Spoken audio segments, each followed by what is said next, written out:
Bonjour et bienvenue sur le podcast Explore Japon. Le podcast qui explore le Japon sous toutes ses coutures.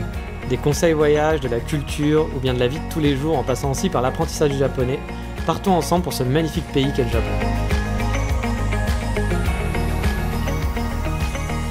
Bonjour à tous, c'est NJ, votre serviteur qui vous fait explorer le Japon de fond en comble. Et aujourd'hui, on va prendre le train pour un de mes lieux préférés au Japon, Onomichi. Alors déjà, on va peut-être se situer un peu. Onomichi, c'est dans la préfecture d'Hiroshima. C'est à mi-chemin entre Okayama et Hiroshima. Et on peut y accéder de deux façons. Soit par le Shinkansen, le TGV japonais, car une gare de Shinkansen est présente dans la ville. L'avantage, c'est que vous êtes à seulement 20 minutes d'Hiroshima ou 30 minutes d'Okayama, voire 1h15 d'Osaka. Donc si vous avez un JR Pass, c'est totalement faisable en day trip pour une petite visite d'une journée. L'inconvénient, c'est que la gare Shinkansen est un peu excentrée du centre et des coins sympas à visiter. Il vous faudra du coup prendre un bus local pendant 10 minutes environ, ou alors marcher pendant une quarantaine de minutes dans des coins pas forcément très intéressants. Mais si vous le pouvez, le mieux c'est d'arriver par la gare de train locale, car elle est située vraiment au centre, au cœur d'Onomichi.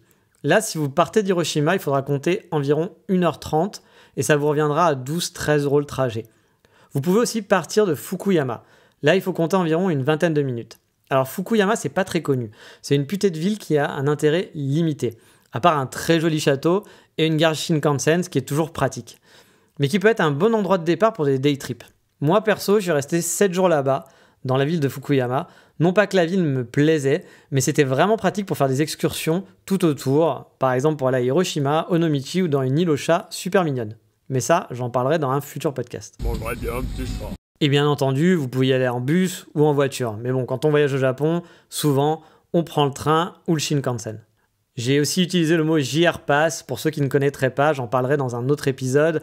C'est un pass qu'on peut acheter avant de partir et je crois que maintenant on peut même l'acheter de temps en temps sur place dans des conditions assez limitées, qui permet en fait d'avoir accès à la compagnie JR qui est la principale compagnie ferroviaire du pays et avoir accès quasiment à tous les trains en illimité, ce qui peut être pratique, mais il faut faire ces petits calculs pour savoir si c'est vraiment avantageux pour vous. Mais ça c'est pareil, on en reparlera dans un autre épisode.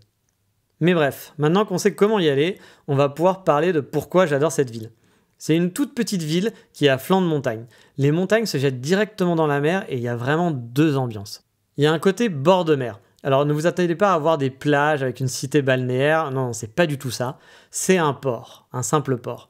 Mais le bord de mer est vraiment plaisant, avec le vue sur de nombreuses petites îles, et il y a une petite rue commerçante qui a un charme fou, et un complexe qui se nomme U2, où vous trouverez une boulangerie, un café, un restaurant, un hôtel tout neuf, tout ça dans des anciens entrepôts qui ont été donc refaçonnés.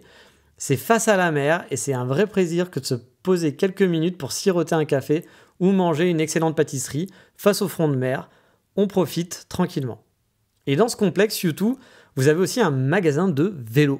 Ouais, un magasin de vélo. Comment s'y prend en 1967 un champion cycliste pour escalader un col de haute montagne? C'est haut encore le sommet? Car Onomichi, c'est aussi le point de départ d'excursions en vélo, sur la Shimanami Kaido, une route bien connue qui traverse de multiples petites îles. Si vous adorez faire du vélo, vous serez sûrement charmé par le fait de louer un vélo là-bas et de vous balader en traversant de larges ponts, en allant d'île en île, en montant des petites collines qui offrent des points de vue magnifiques. Il y a plusieurs forfaits possibles, on peut même louer des vélos sur plusieurs jours, voire des vélos électriques. C'est assez chouette à faire. Moi perso, je ne l'ai pas fait, mais j'avoue que ça me donnait envie. Mais bon, là on s'éloigne un peu du sujet. Onomichi, comme je vous disais, c'est deux ambiances. Donc il y a le bord de mer, mais il y a aussi la montagne. Car oui, la montagne se jette littéralement dans la mer. Et la ville est construite tout le long des pentes de cette montagne. On peut déambuler dans les petites ruelles tout exiguës, ça a un charme fou. Il y a des vieilles maisons, des tas de tôles, des temples perdus à chaque coin de rue, c'est un véritable décor de cinéma. Et à ce propos, beaucoup de vieux films japonais ont été tournés là-bas, car la ville s'y prête largement. Si vous aimez faire de la photo comme moi, c'est un terrain de jeu idéal. Alors ça grimpe. Les ruelles serpentent dans tous les sens. Vous pouvez souvent passer qu'à une ou deux personnes, vous tomberez souvent dans des cul-de-sac, mais quel plaisir de se perdre dans ces ruelles, c'est vraiment magnifique. Le panorama est juste sublime. Plus vous montez, plus vous verrez les petites îles, et toutes ces petites ruelles qui galopent le long de la montagne, c'est vraiment un plaisir que de se balader là-bas. Alors pour ceux qui, comme moi, peuvent avoir un peu de mal avec les pentes, j'avoue, j'ai quand même beaucoup marché là-bas parce que j'adorais le lieu, mais si vous avez des problèmes aux jambes, on ne sait jamais, il y a un téléphérique qui permet d'accéder à l'un des temples principaux de la ville. D'en haut, on a une vue magnifique sur toutes les petites îles et sur la ville entière. Et derrière ce temple, il y a un petit parc qui est vraiment mignon. Et je vous conseille d'y aller pendant la période des cerisiers parce que la ville est au paroxysme de sa beauté, c'est sublime. Alors la période des cerisiers, on va dire que c'est fin mars, début avril. Il n'y a pas de date précise, voilà, c'est assez aléatoire, mais c'est souvent dans ces périodes-là. Pour moi, Onomichi, c'est un vrai coup de cœur. À chaque voyage, j'essaye de passer là-bas. J'y suis même allé plusieurs jours parfois parce que vraiment, j'adore flâner dans ces rues. Et j'oubliais, si vous aimez les chats, vous allez devenir gaga. Parce que dans cette ville, il y a une horde de chats errants un peu partout dans les petites ruelles. Je me demande même parfois s'il n'y a pas des gangs de chats, tellement ils sont nombreux dans ces toutes petites rues. Franchement, c'est pour moi l'un des paysages les plus beaux du Japon. Bien sûr, c'est pas le seul. Le Japon est un pays magnifique avec des décors super variés. Mais là-bas, j'adore vraiment me perdre et déambuler. Les petites ruelles sont sublimes et je saurais que vous conseillez de vous faire un petit stop pendant votre voyage si vous passez par Hiroshima par exemple. En plus, pour l'instant, c'est pas encore une destination qui est trop prisée. Il y a des touristes, mais ça reste raisonnable. La visite peut se faire en une demi-journée. Mais franchement, ça serait dommage, car vous n'aurez pas le temps de vous perdre dans les ruelles ou de vous poser tranquillement devant le front de mer, ou voire de faire le côté montagne et de vous balader le long de la mer. Ça serait vraiment bête. Moi, je vous conseille plutôt de passer une bonne journée sur place, voire même, si vous le voulez, plus. Moi, je vous ai dit, j'y suis allé plusieurs jours, et voilà, j'ai toujours eu des choses à découvrir. Mais il faut aimer explorer dans ces cas-là. Si vous voulez rester un petit peu sur place, vous pouvez par exemple aussi faire une épopée à vélo, comme je vous l'ai expliqué plus tôt, ou bien visiter la ville de Kurashiki, qui est une petite Kyoto et qui n'est pas très loin en train. Allez facilement à Hiroshima, à Fukuyama, mais vous inquiétez pas.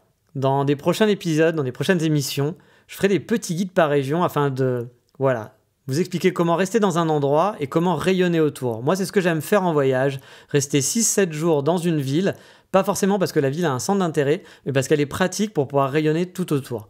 Mais ça sera le thème de prochains épisodes. Et si vous voulez en savoir plus, j'ai posté quelques photos que j'ai prises sur place sur mon site explorejapon.com sur la page de l'épisode. Et si bien sûr vous voulez quelques conseils voyage ou sur la ville où il y aurait des petites questions précises sur Onomichi qui vous intéressent, n'hésitez pas à me contacter via mon Twitter, c'est Dandy Kitsune. Vous l'avez dans la description de l'épisode ou bien sur le site. Je me ferai une joie de vous répondre et de discuter avec vous. Mais maintenant, on va s'éloigner un petit peu d'Onomichi et on va passer au coup de cœur du moment.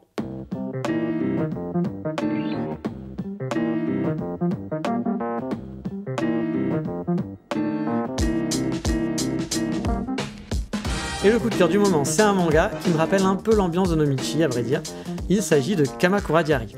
Alors Kamakura Diary, comme son nom l'indique, c'est un manga qui se passe dans la ville balnéaire, tout proche de Tokyo, qui se nomme donc Kamakura. Une des villes où j'adore aussi me perdre au Japon. C'est un manga de tranche de vie, donc ne vous attendez pas à de la baston, à du sang, à des pouvoirs magiques. Non, c'est l'histoire de 3 sœurs qui découvrent à la mort de leur père qu'elles ont une demi-sœur qui est totalement inconnue. Au bout de quelques pages, cette nouvelle petite sœur intègre la nouvelle famille et va vivre à Kamakura. C'est un manga très touchant sur les liens familiaux, c'est magnifiquement dessiné et ça représente vraiment le Japon tel qu'il est réellement. C'est un véritable voyage dans les magnifiques ruelles de Kamakura. Lors de mon voyage sur place, j'ai retrouvé vraiment l'ambiance du manga. C'était assez marrant de se retrouver vraiment dans les mêmes scènes et les mêmes lieux du manga.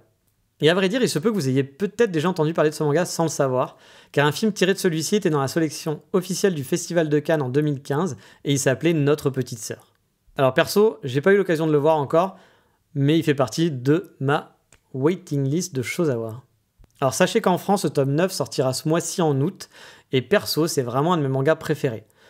J'adore les mangas tranches de vie, je dois l'avouer, donc forcément celui-ci me touche beaucoup. Donc si vous avez l'occasion, allez le feuilleter, et surtout, allez l'acheter. Chez un libraire spécialisé, ça sera encore plus sympathique que d'aller sur Amazon ou sur la Fnac. Bon, parfois on n'a pas le choix, mais si vous pouvez aller voir un libraire spécialisé, il saura vous donner des bons conseils, et c'est toujours mieux. Mais voilà, pour aujourd'hui, c'est fini. Comme d'habitude, merci de partager ce podcast, d'aller voter sur Apple Podcast pour faire rayonner le Japon à travers les oreilles de nouveaux éditeurs, ça serait vraiment super chouette.